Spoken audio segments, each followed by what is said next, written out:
Para empezar el taller, vamos a ir directas al fondo de la cuestión. Money makes the world go around, the world go around, the world go around. Money makes the world go around, it makes the world go round. Vamos a contaros, para empezar, una historia bastante curiosa, la de la aparición de los primeros banqueros en Europa. Fue poco después del descubrimiento de América.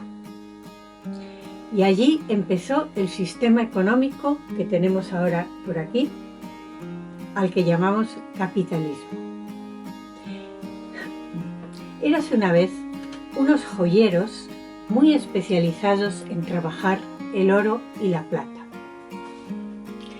Y entre otros trabajitos se dedicaban a convertir lingotes de oro en monedas, mucho más manejables para irse de compras. Uno de los más famosos de los Países Bajos se apellidaba Goldsmith, el Smith de oro.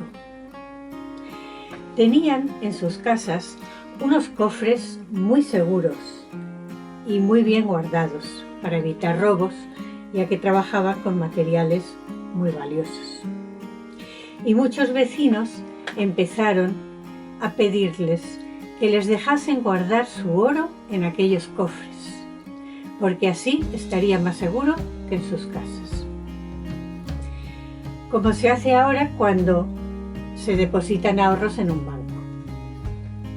A cambio del oro que les guardaban, los recién estrenados banqueros les daban un recibo de papel. Y estos recibos de papel pasaron a usarse como billetes, más fáciles de manejar aún que las monedas. La gente también solía pedir préstamos a estos joyeros y prefería que se los diesen en billetes de papel, mejor que en monedas. Pero entonces, como era muy previsible, los banqueros cedieron a la tentación de imprimir más recibos de papel que el equivalente en oro que tenían en sus cofres.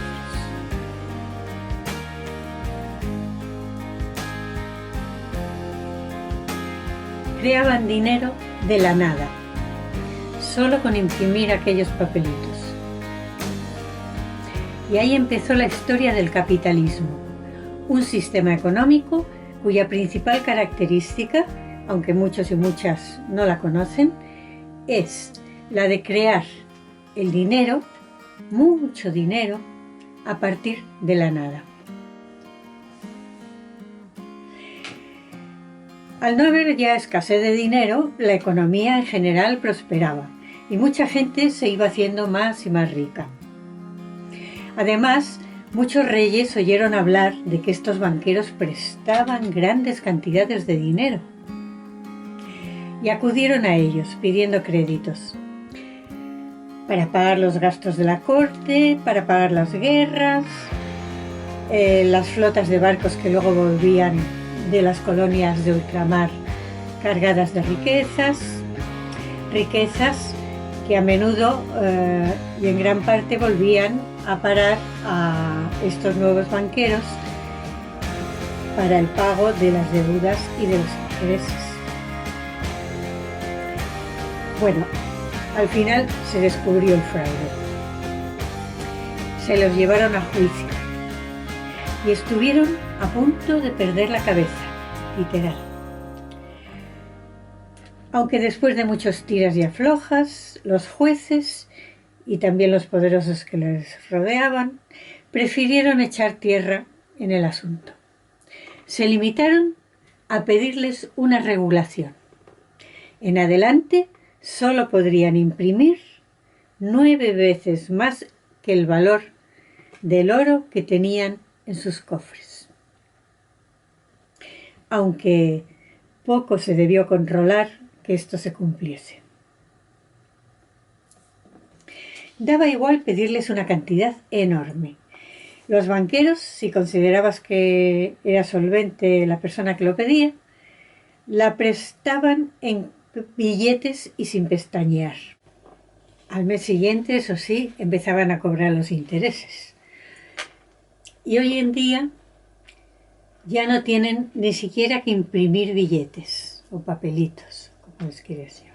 Les basta con teclear las cifras en un ordenador, con los ceros que hagan falta. En la cuenta corriente de quién? De quien recibe un préstamo.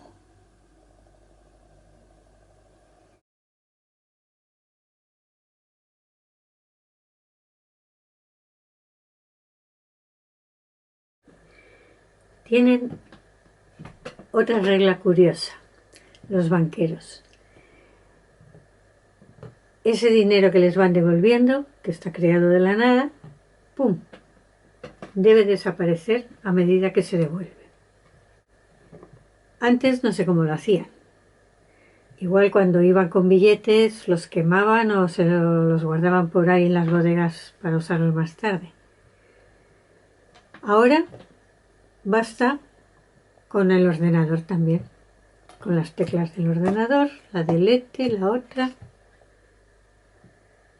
se borra la cifra o esa cifra con otra negativa, se lo hacen. Entonces, ¿de qué viven los banqueros? Si destruyen el dinero que se les devuelve y que crean de la nada, pues viven, y muy bien, de los intereses del dinero que prestan. Por eso a ellos les interesa que se pidan muchos préstamos y cada vez más para poder ir pagando también los anteriores. No siempre les interesa que se les devuelva lo prestado, ya que entonces dejan de cobrar intereses si se devuelve. Y además el dinero que se devuelve, ya hemos visto que dinero devuelto, dinero destruido, se quedan sin nada. Viven de los intereses. Pero lo curioso es que la forma de crear dinero sigue siendo la que establecieron aquellos primeros banqueros con sus prácticas más o menos fraudulentas.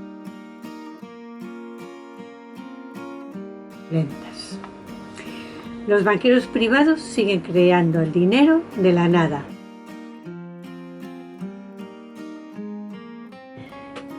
Siempre ha habido algunos economistas poquísimos que han sabido que las cosas eran así, que el oficio banquero funcionaba así. Keynes era uno de ellos. Pero en su informe del tercer trimestre del año 2014, el mismísimo Banco de Inglaterra nos lo explicó bastante bien explicado. Incluso nos dijo que lo que se explicaba en las universidades era diferente a cómo funciona la cosa en realidad.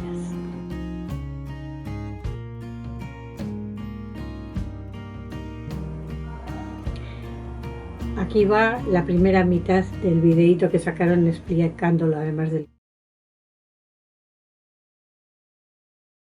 Ryland, your article is about how money gets created. We're surrounded here by gold in the vaults of the Bank of England, and historically in the gold standard, the amount of gold would have been related to the stock of money in the economy. Things are very different now. In the modern economy, where does money come from? Well, let's start off with narrow or central bank money. As the name suggests, central bank money is determined by the Bank of England and consists of notes and reserves. And in normal times at least, notes and reserves are determined by the amount of notes that people want to hold or need for their transactions, and the amount of notes and reserves that banks want to hold given the level of interest rates in the economy. It is not chosen or fixed by the central bank, as is sometimes described in some economics textbooks. Your article focuses on broad money. What determines how much of that there is? Well, broad money, which in many ways is a better measure of the amount of money circulating in the economy, includes all the bank deposits of households and companies. And one of the key points of the article is that banks create additional broad money whenever they make a loan. Now, while this is nothing new, it is sometimes overlooked as the main way in which money is created, and it runs contrary to the view sometimes put forward that banks can only lend out deposits that they already have. In fact, loans create deposits, not the other way around.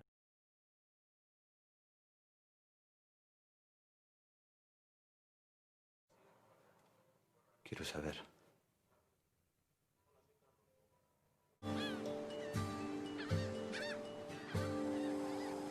Imaginemos que el banco posee una cantidad total de, digamos, 100 monedas de oro. Que es la cantidad total de oro que existe. 100 monedas, ni una más. Además del hombre bueno, existimos otras 10 personas.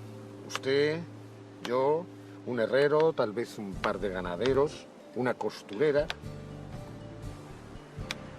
10 personas en total. Todos necesitamos oro para comprar y todos hemos pedido un préstamo. 10 monedas para cada uno. Un total de 100 monedas.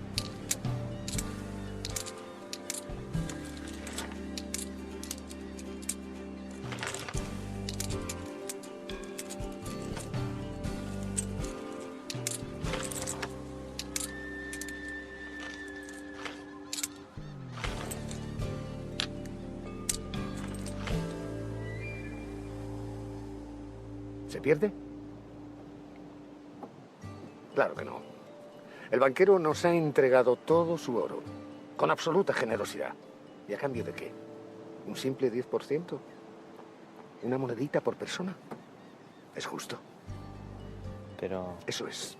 Pero, según Pitágoras, tenemos un problema. Si al cabo de 12 meses hemos de pagar 11 monedas cada uno, ¿de dónde las vamos a sacar? 11 monedas cada uno son 110 monedas. Eso significa que existen 10 monedas en intereses que nunca podrán pagarse. Nunca. Suceda lo que suceda. No hay problema. El banco fue inventado para facilitar las cosas, no para complicarlas. Hay una solución razonable. No se preocupen. Devuélvanme solo los intereses, una moneda cada uno. Esperaré. Y el próximo año ya me devolverán la cantidad prestada inicialmente. Las primeras 10 monedas, en definitiva. Adelante. Sin embargo, si devolvemos una moneda, nos quedarán 9. 9 a cada uno. Así que si aún debemos 10 monedas, al cabo de un año seguiremos con el mismo problema y además tendremos menos dinero. Correcto. Una moneda menos que el año anterior. Si repetimos la operación durante 10 años, y eso siempre que nos dejen pagar solo el interés, en ese tiempo nos quedaremos sin nada. Desaparecerá todo el dinero. Y sin embargo, seguiremos debiendo el préstamo inicial. El banco habrá recuperado todo el oro. Nosotros no tendremos nada. Y aún deberemos lo que nos prestaron al principio. 100 monedas entre todos, que nunca podremos devolver porque sencillamente no existen.